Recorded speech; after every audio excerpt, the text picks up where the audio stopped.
Amino acids जो है हमारे प्रोटीन्स के कंपोनेंट्स होते हैं, ठीक है। 300 से ज़्यादा अमाइनो एसिड्स जो है ना वो नेचर में होते हैं, ठीक है। लेकिन हमारी बॉडी में से 20 होते हैं, ठीक है। और स्टैंडर्ड होते हैं या नॉन स्टैंडर्ड होते हैं। स्टैंडर्ड जो है ना हमारे डीएनए को इंकोड करता है, और नॉन स्टैंडर्ड जो है इन्हीं के केमिकल मॉडिफिकेशन से बनते हैं, ठीक है। हर एक अमाइनो एसिड जो है ना उसका एक कार्बोक्सिलिक पार्ट होता है और एक जो है ना अमाइनो ग्रुप होता है, ठीक है। मतलब इसमें हमारे पास सेंट्रल हमारे पास सी है, ठीक है। और एक आर ग्रुप होता है अटैच, ठीक है। एक COOH होता है और एक NH3, ठीक है। फिजियोलॉजिकल pH पे जो है ना ये डिसोसिएटेड होता है और कार्बन COO नेगेटिव बनाता है, और अमाइनो जो ग्रुप जो है ना वो प्रोटोनेटेड होता है NH3+, ठीक है। और ये केमिकल रिएक्शंस करते हैं, ठीक है, और पेप्टाइड बॉन्ड्स बनाते हैं। और जब ये पेप्टाइड बॉन्ड्स बनाते हैं तो सेंट्रल जो हमारे पास होते हैं वो हाइड्रोजन बॉन्ड फॉर्मेशन जो है ना उसके लिए सिर्फ ये अवेलेबल होते हैं और कोई केमिकल रिएक्शन नहीं करते, ठीक है। इसके अलावा जो है ना हमारे पास आ जाता है कि हम इनको क्लासीफाई करते हैं, ठीक है, अमाइनो एसिड्स को। सबसे पहले हम क्लासीफाई करेंगे on the basis of polarity, ठीक है। पोलैरिटी में आ जाएंगे, फिर आ जाएंगे साइड चेन्स के लिहाज से, जिसमें हमारे पास आ जाएगा एसिडिक, बेसिक, एरोमेटिक, एलिफेटिक, फिर आ जाएगा हाइड्रोक्सल ग्रुप, सल्फर, ठीक है, और इमाइनो ग्रुप, ठीक है।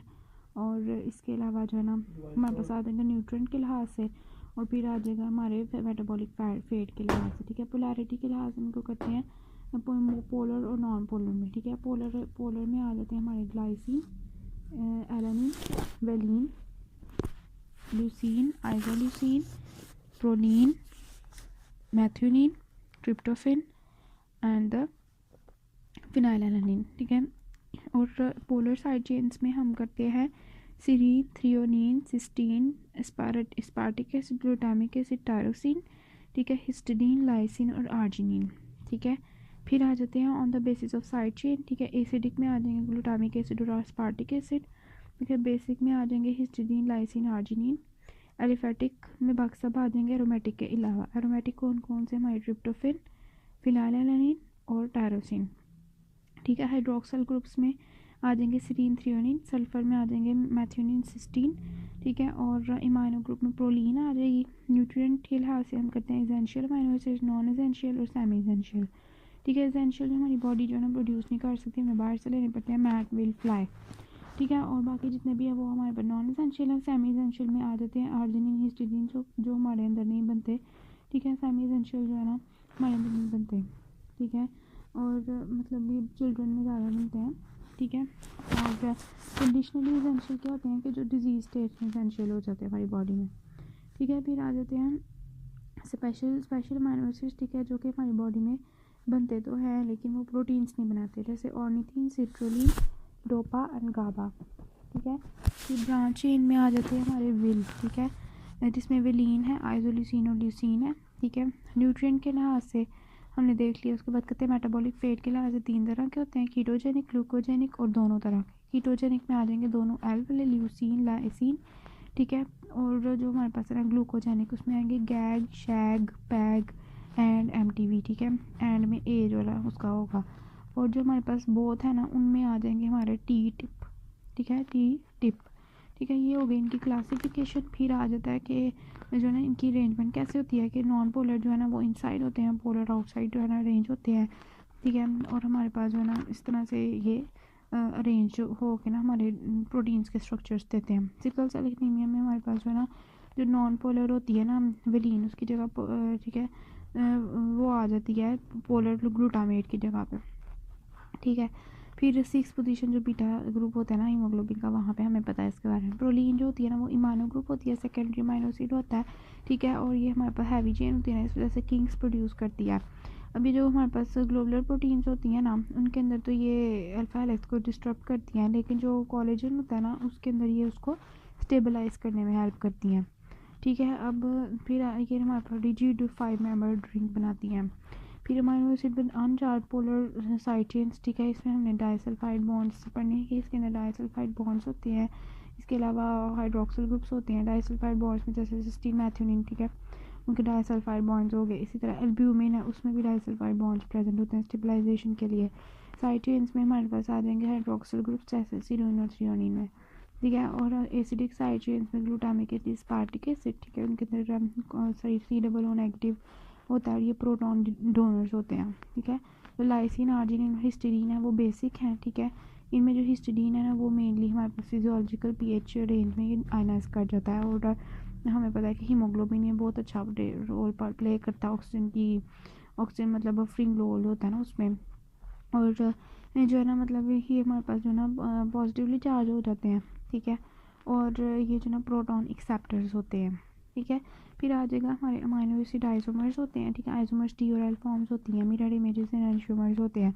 हमारी बॉडी के अंदर एल आइसोमर्स होते हैं और जो डी वाले होते हैं ना वो एंटीबायोटिक्स और सेल मेम्ब्रेन्स और बैक्टीरिया में प्रेजेंट होते हैं, ठीक है। इसमें जो है ना हमारे पास कायरल कार्बन होती है ना 4 different amino acid except glycine, जो ऑप्टिकली एक्टिव होते हैं और क्लॉकवाइज रोटेट करेंगे तो पॉजिटिव फॉर्म होगी, नेगेटिव करेंगे तो जो है ना उसकी दूसरी फॉर्म होगी हमारे पास, जो कि एल कॉन्फ़िगरेशन जो मतलब नेगेटिवली होंगे ना वो एंटी क्लॉकवाइज रोटेट करेंगे। इस तरह से हमारे पास डिफरेंट फॉर्म्स आती हैं।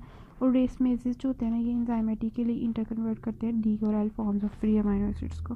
पीएच के क्वेश्चन आएंगे तो कुछ चीज़ें आपको पता होनी चाहिए, जैसे अगर आए ना कि 50% डिसोसिएशन है तो हम उसमें लिखेंगे कि पीएच जो है ना पी के ए की वैल्यू के इक्वल होगी और एसिड और बेस इक्वल होंगे।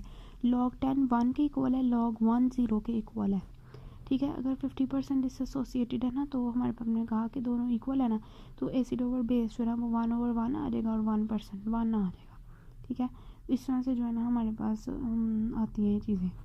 log 2 का पता होना चाहिए कि 0.3 के इक्वल है। प्रोटीन स्ट्रक्चर में हमने ना क्लासिफिकेशन पढ़ी थी साइज और शेप के लिहाज से, तो साइज़ के लिहाज से अगर हम देखें ना तो high molecular weight, variable shapes इनकी होती हैं प्रोटीन्स की, जैसे एल्ब्यूमिन जो है ना वो ओवल होती है, इंसुलिन ग्लोबुलर होती है, फिब्रिनोजिन इलोंगेटेड होती है और विस्कोसिटी इंक्रीज करती है। इसके अलावा कोलाइडल पार्टिकल्स होते हैं। ग्लूकोजेनिक अमाइनो एसिड्स वो होते हैं कि जो हमारे पास glycogen in the liver and muscles produce करते हैं मेटाबॉलिक पाथवे के अंदर, ठीक है। उसके अलावा जो कीटोजेनिक होते हैं ना वो कीटोन बॉडीज प्रोड्यूस करते हैं, फॉर एग्जांपल एसिटाइल के को ए, ठीक है, एसिटाइल को ए, ठीक है, इस तरह की चीज़ें बनाते हैं। फिर आइसोइलेक्ट्रिक पीएच के बारे में पता होना चाहिए, वो पीएच जिस पे हमारे पास जो अमाइनो एसिड होता है उसके ऊपर कोई चार्ज नहीं होता उसको हम आइसोइलेक्ट्रिक पीएच कहते हैं, ठीक है। इसलिए जो है ना वो हमारे पास इलेक्ट्रोड्स जो होते हैं ना जब उनको प्लेस करते हैं तो उनके अंदर ये मूव नहीं करते, मतलब इलेक्ट्रिक फील्ड में मूव नहीं करते क्योंकि कुछ नहीं होता नेट चार्ज, सो आइसोइलेक्ट्रिक पीएच कहते हैं, ठीक है।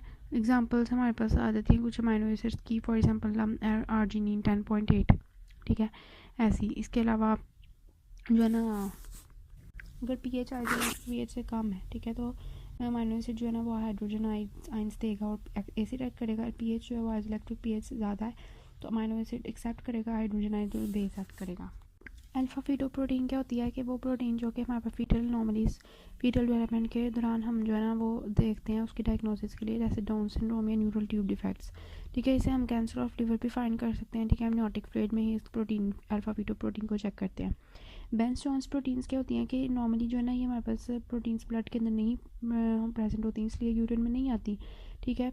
लेकिन वो पेशेंट्स जिनके प्लाज्मा सेल ट्यूमर होता है उनको, ठीक है, यहाँ पे लाइटिक लेजन्स ऑफ बोन्स होती हैं, ठीक है, जैसे मल्टीपल माइलोमा वगैरह के पेशेंट्स होते हैं उनके यूरिन में ना ये प्रोटीन्स आना शुरू कर देती हैं, ठीक है। ये लाइट चेन प्रोटीन्स होती हैं जिनको कहते हैं एम प्रोटीन्स, ठीक है। और इसको जो है ना हम डिपस्टिक मेथड से फाइंड नहीं कर सकते, ठीक है।